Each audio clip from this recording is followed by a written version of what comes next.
আসসালামু আলাইকুম। কাছে এবং দূরে যে যেখান থেকে আমার আজকের ভিডিওটি দেখতেছেন, আশা করছি সবাই খুবই ভালো আছেন।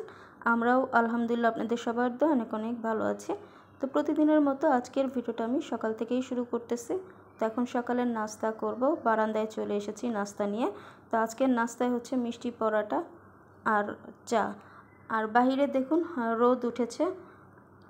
তো এই রোদটা কিন্তু আমাদের শরীরের জন্য খুবই উপকারী। এটা হচ্ছে সকালবেলার যে রোদটা, তো সেইটা বাইরে কিন্তু প্রচুর রোদ। আর এই রোদের মধ্যে বসে বসে এখন সকালের নাস্তাটা সারবো, তো বেশ ভালোই লাগতেছিল।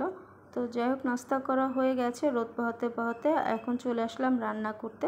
তো আজকে খুব মজার একটি রেসিপি আপনাদের সাথে শেয়ার করব, আর সেটি হচ্ছে পটলের খোসা দিয়ে ভর্তা তৈরি করব। তো এখানে খোসা আর এখানে পটলও নিয়েছি।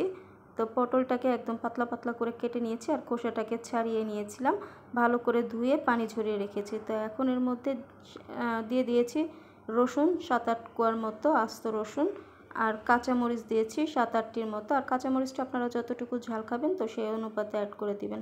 তো এখন সামান্য একটু পানি দিয়ে দিয়েছি, আর দিয়ে দিলাম স্বাদ মতো লবণ দিয়ে এবার সব কিছু খুব ভালো করে একটু নেড়ে চেড়ে মিশিয়ে দিলাম। এবার এটাকে ঢাকনা দিয়ে ঢেকে রেখে দেবো পানিটা শুকানো পর্যন্ত। তো এই পর্যায়ে আমি দিয়ে দিচ্ছি পেঁয়াজটাকে আমি একটু মোটা করে কেটে নিয়েছি, আর এখানে পেঁয়াজের পরিমাণ দিয়েছি আমি 2টি মিডিয়াম সাইজের পেঁয়াজ। তো এবার ঢাকনা দিয়ে ঢেকে রেখে দিব। তো এই যে পানিটা কিন্তু পুরোপুরি শুকিয়ে গেছে। তো এই পর্যায়ে আমি দিয়ে দিচ্ছি সরিষার তেল। এবার এই পটলের খোসা আর পটলটাকে ভালো করে একটু ভাজা ভাজা করে নিব। আর যে আস্ত রসুন দিয়েছি, মরিচ দিয়েছি, তো সেগুলোকে ভেঙে ভেঙে দিব যাতে সব কিছু সুন্দরভাবে মিশে যায়। তো এটা ভালোভাবে ভাজা ভাজা করে নিতে হবে, আর ভাজা ভাজা করলে কিন্তু এই ভর্তাটা খেতে বেশি ভালো লাগে। তো এই যে সব কিছু আমি নেড়ে চেড়ে ভালোভাবে ভাজা ভাজা করে নিয়েছি। তো এবার এটাকে আমি ঠান্ডা করে নিব।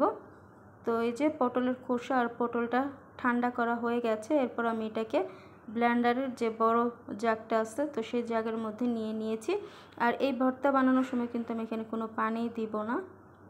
তো এবার আমি এটাকে ব্লেন্ডারে ব্লেন্ড করে নিব। তো অল্প অল্প করে এটাকে ব্লেন্ড করতে হবে। তো এই যে আমার এখানে ব্লেন্ড করা হয়ে গেছে। তো এবার এটাকে আমি বেড়ে নিব। তো এই যে ভর্তাটা আমার হয়ে গেছে। তো ভর্তাটাকে আমি একটা এয়ারটাইট বক্সের মধ্যে ভরে রেখেছি। তো এটা কিন্তু আপনারা ফ্রিজে রেখে অনেক দিন খেতে পারবেন।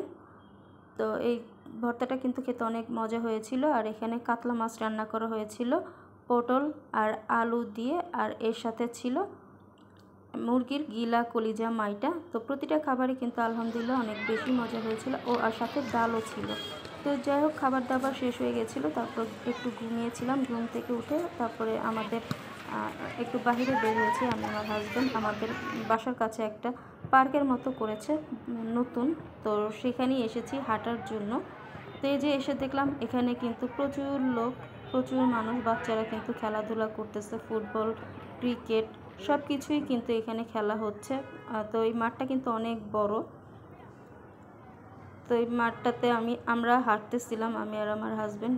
তো এখানে কিন্তু বিকেলের বাচ্চারাও আসে, যে বাচ্চার বাবা মা নিয়ে আসছে একটু ঘোরার জন্য। তো খুব সুন্দর একটা মাঠ করেছে। এখানে আসলে এতদিন ঘাস ছিল, তো বৃষ্টির কারণে আসলে সব নষ্ট হয়ে গেছে। আর এই যে জায়গায় জায়গায় কিন্তু এক একটা করে মাঠের মতো করেছে।